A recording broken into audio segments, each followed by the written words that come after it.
Timing क्या follow करनी है जरा इस बारे में बात कर लेते हैं, हल्की फुल्की सी, है ना।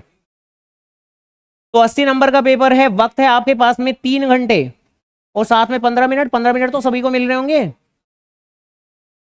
क्यों हटा दें? एक एक मिनट कीमती है और तुम कह रहे हो हटा दें, ऐसे कैसे हटा दें? हैं?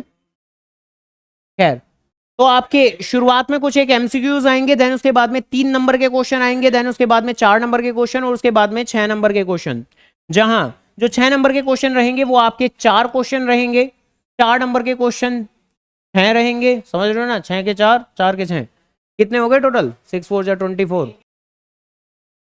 खैर 4 ही आएंगे ना, या 3 3 बनेगा, हाँ ठीक है, ओके। चलो खैर, तो क्या करना है कैसे करना है जरा सुन लेते हैं। बाकी तो सबकी अपनी इंडिविजुअल पर्सनल, अगर कोई और चॉइस है तो उसे अपना तक ही रखें और एग्जाम में शौक से अप्लाई करें, मुझे कोई दिक्कत नहीं है, लेकिन अभी चूज अवॉइड मत करना बीच में बिल्कुल भी। खैर, तो सबसे पहली बात करता हूं शुरुआती 15 मिनट की, हाँ भैया, कि उसमें क्या करना है और देन उसके बाद में कि आपको स्टार्टिंग कहां से करनी है। जहां मेरी तरफ से हिदायत यही है आप लोगों के लिए कि आप उल्टा ही पेपर अटेम्प्ट करें, कोई दिक्कत की बात नहीं है। सबसे पहले आप जो भी आपके 6 नंबर के क्वेश्चन हैं वहीं से ही बातों की शुरुआत करनी है आपको। जो 4 क्वेश्चन रहने वाले हैं शुरुआत में 6 नंबर के क्वेश्चन में, तो वो सब पेड़ पत्तियां फूल नदियां सब ये बनाएंगे तो हम अच्छा ही जाएगा, ठीक है। और भाई जिसने पढ़ाई नहीं की, जिसकी पढ़ाई कमजोर है, तो उसका तो भगवान ही मालिक है ना, मतलब वो तो चाहे जो मर्जी कर ले, अब उसे तो मंदिर जाना है, चर्च जाना है। उससे पूछो, कॉन्टेक्ट हिम, ठीक है। मंदिर भी जाओ, मस्जिद भी जाओ, हर जगह जाओ, तुम पेपर के बाद जाना बढ़िया से। चलो खैर, हाँ भैया सुन लेते हैं। तो बेसिकली ऑन एन एवरेज मेरी तरफ से यही बात है कि पर क्वेश्चन आप यहां पर 15 मिनट ले सकते हैं। हालांकि कोशिश करें कि इस टाइम लिमिट को जितना ज्यादा रिड्यूस कर दें उतना ज्यादा अच्छा रहेगा। बहुत ज्यादा बेस्ट चीज रहेगी अगर आप ये एंटायर सारा का सारा सेगमेंट 50 मिनट के अंदर कर दें। तो बेसिकली कोशिश करें लगभग लगभग 50 मिनट के अंदर ये कर दें। ज्यादा से ज्यादा इस चीज को स्ट्रेच करके आप 1 घंटे यानी 60 मिनट तक लेके जा सकते हैं, लेकिन 1 घंटे से एक्सीड किसी भी हालात में नहीं करें, क्योंकि अगर कर रहे हैं तो मतलब मान के चलो मर रहे हैं, फिर तो खत्म, फिर पेपर अटेम्प्ट नहीं होने वाला अगर आप ये काम कर रहे हैं तो। और उम्मीद करता हूं ये वाली बातें तो ज्यादातर सभी के केस में होती ही होती हैं कि ये जो टोटल पेपर है वो 3 स्लॉट्स के अंदर बटा होता है, यानी कि 3 घंटों के अंदर बटा होता है। आमतौर पर जो साइकोलॉजी आपकी 3rd घंटे के अंदर होती है, क्या कि पेपर खत्म होने वाला है और वक्त बहुत ज्यादा कम बचा हुआ है, अब तो कैसे करें, जल्दी फंडी से जो मर्जी आ रहा है वो करते चले जाएं, तो खैर काफी हद तक ये जो ये भगदड़ वाली जी साइकोलॉजी रहती है वो लगभग लगभग आपको पहले घंटे के अंदर रखनी है। लाना मुश्किल काम है लेकिन लाना पड़ेगा। जो जो बच्चे कामयाबी हासिल करते हैं, लेके आ जाते हैं, पहले घंटे में ऐसे भागते हैं जैसे कि तीसरे घंटे में भाग रहे हो, तो उनका पेपर आराम से अटेम्प्ट हो जाता है, कोई दिक्कत नहीं पड़ती। और जो पहले घंटे में ऐसे कि हाँ बस कर रहे हैं, अच्छे से करेंगे, अच्छी प्रेजेंटेशन देंगे तभी तो नंबर मिलेंगे, अभी तो पेपर शुरू हुआ है, अच्छे से ही तो करना चाहिए, 6 में से 6 तो तभी मिलेंगे। दूसरे घंटे में फिर थोड़ी सी टेंशन आती है जब बार बार टीचर से टाइम पूछते हैं कि कितना टाइम हुआ है, कितना टाइम हुआ है, और बस जैसे ही तीसरा घंटा आया बस फिर भागो, फिर तो अरे अब तो छोड़ो क्या सही क्या गलत, अब तो करना है, बस लिख के चले जाओ जो भी लिखते जा रहे हैं। तो ये काम नहीं करना, ये काम पहले घंटे में करना है। हालांकि क्या पहले घंटे में बिल्कुल ही उल्टा सीधा लिखना है? तो ऑब्वियसली नहीं, लेकिन भाग भाग के लिखना है, गंदी संडी राइटिंग में लिखना है, सजा सजा के इतना ज्यादा ना करिएगा। सजाने के कोई नंबर नहीं है, लेकिन क्या बिल्कुल घसीटे मार रहे हैं? नहीं, लैंग्वेज के अंदर क्लैरिटी होनी चाहिए, लेकिन हाँ सजा सजा के वो मोती की तरह टांगते हैं बहुत से बच्चे लिटरली पहले घंटे के अंदर, क्यों अच्छे से लिखेंगे ऐसे करके, नहीं। इवन ये जो ये मैंने डायग्राम की बात की है कि ये आपको यूज करने हैं, तो इनके अंदर भी ऐसे नहीं कि आपकी नीटनेस बहुत ज्यादा होनी चाहिए, आपको यूज करना है डायग्राम का, बस यूज करना है। इवन ये जो ये मैंने बॉक्स बनाए ये भी आपको हाथों से ही बना देने हैं, कोई आपको स्केल का इस्तेमाल करने की जरूरत नहीं है। अगर फिर भी अगर उफान मारे तो कोई दिक्कत नहीं है, शुरुआत में आप लोग पहले कंटेंट लिख ले और ये डायग्राम के बक्से बनाने का काम पेपर के सबसे आखिरी में बचे, अगर टाइम बचा है तो। अदरवाइज मेरी तरफ से तो मैं तो यही कहूंगा कि आप हाथों से ही बना लें, ये बॉक्स भी, ये सर्कल ओवल जो भी बना रहे हो आप हाथों से बनाएं, बस बात खत्म। डायग्राम का यूज हो रहा है, टीचर बस ये देखना चाहता है, अगर दिख गया तो उसे समझ में आ जाएगा कि बच्चे के अंदर एक क्या विल है, थोड़ी सी इच्छा है कि मुझे नंबर लाने। अब वही घटिया से पैराग्राफ, बेकार से पैराग्राफ, बस यूं ही बेकार सी प्रेजेंटेशन तो टीचर को भी दिखता है। बच्चा डिसइंटरेस्टेड है नंबर लेने में, बच्चे को वही चाहिए, 80 में से 30 40 50 नंबर दे देते हैं हम भी वही नंबर,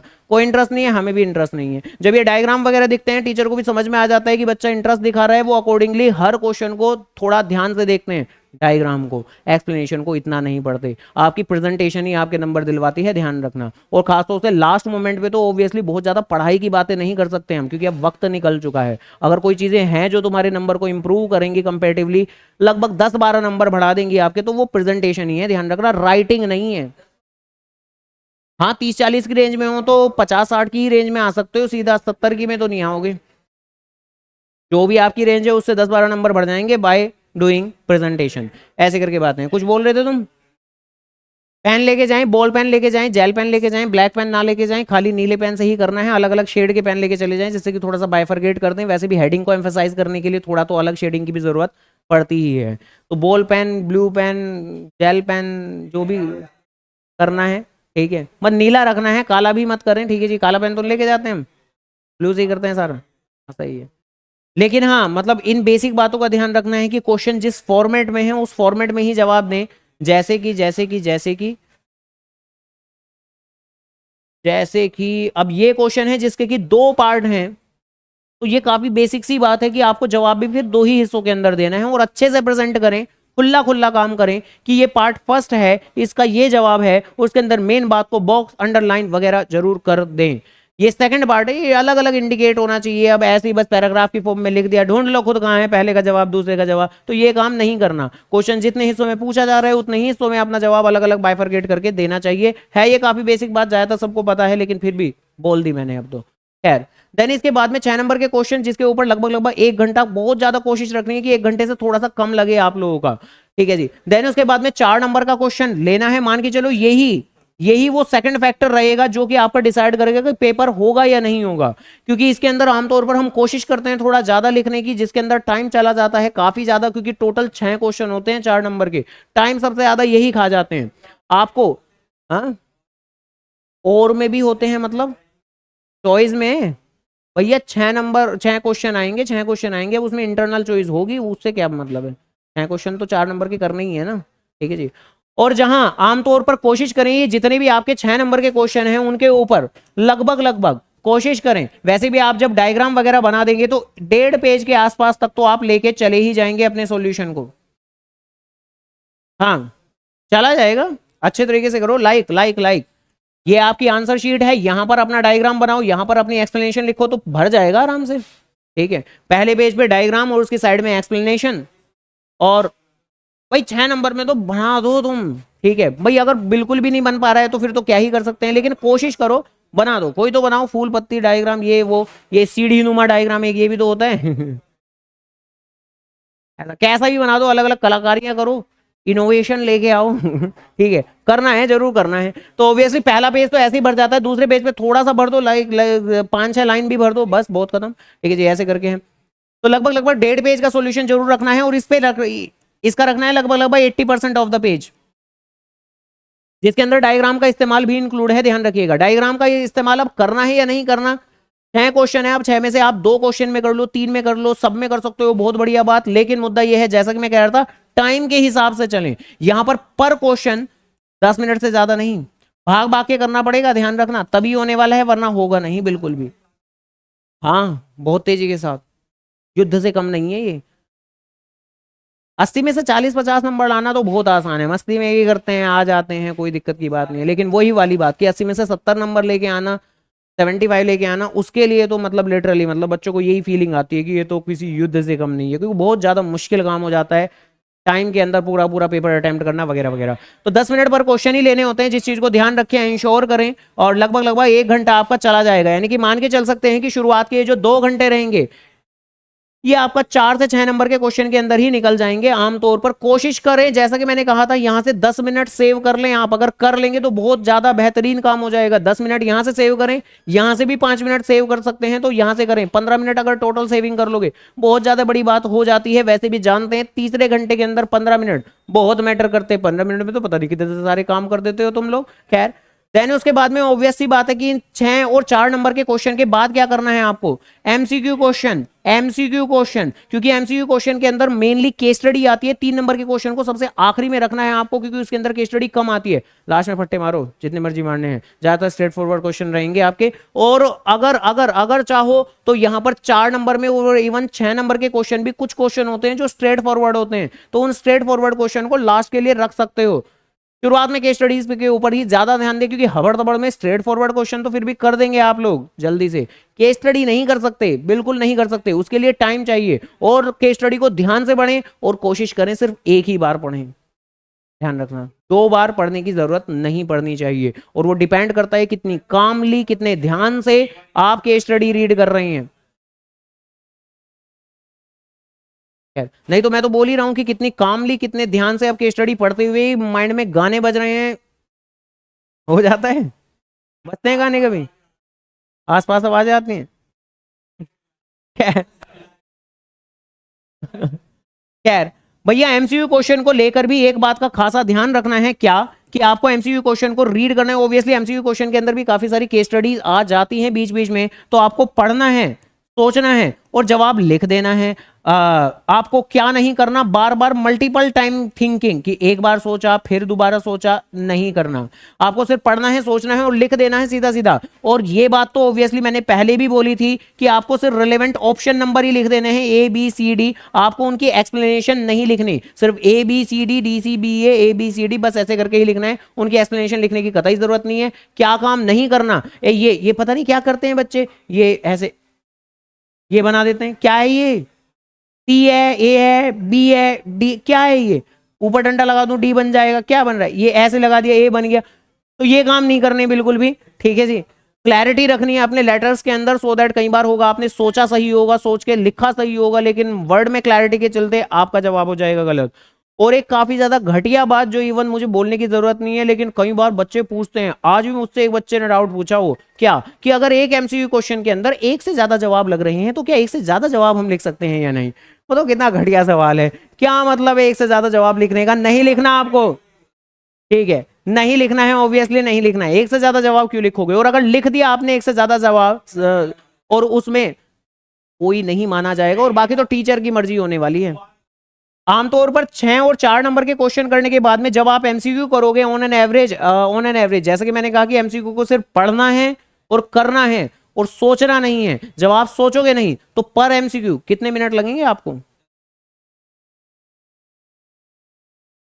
एक एमसीक्यू में 3 मिनट। 3 मिनट बहुत लंबा वक्त होता है, ध्यान से अगर कभी सोचो तो। यार हाँ बिल्कुल, 1 से 1.5 मिनट सिर्फ और सिर्फ, ठीक है जी, सिर्फ और सिर्फ 1 से 1.5 मिनट। और इससे ज्यादा क्या लगता है, हाँ लगता है, पता है कब लगता है, जब हम पढ़ते हैं, सोचते हैं और फिर सोचते चले जाते हैं कि क्या हो गई हो गई। नहीं करना ये, या तो सोच में पहली बार में जवाब आ रहा है और या पहली बार में जवाब नहीं आ रहा, और अगर सोचते ही जवाब नहीं आ रहा तो छोड़ दो, आगे बढ़ जाओ, छोड़ दो क्वेश्चन को, आगे बढ़ जाओ। लेकिन सोचते नहीं चले जाना है कि आ क्यों नहीं रहा, है ना। हाँ बगल वाले की मदद लेने हाँ मुद्दा ये बार बार खुद नहीं सोचना, है ना, खुद नहीं सोचना। सोचोगे तो मान के चलो नहीं, पेपर नहीं होने वाला, आने वाले क्वेश्चन भी गलत हो जाएंगे।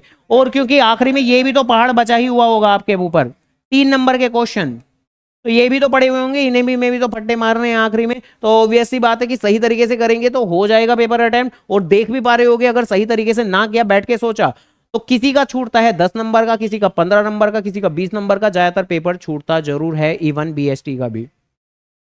और जो खासतौर से शुरुआत में मोती टाकने वाली हरकतें करते हैं कि शुरुआत में भैया अच्छे से सजा सजा के करेंगे बहुत ज्यादा, तो आपके सजावट के नंबर नहीं मिलेंगे। बस लैंग्वेज के अंदर क्लैरिटी होनी चाहिए और कुछ भी नहीं।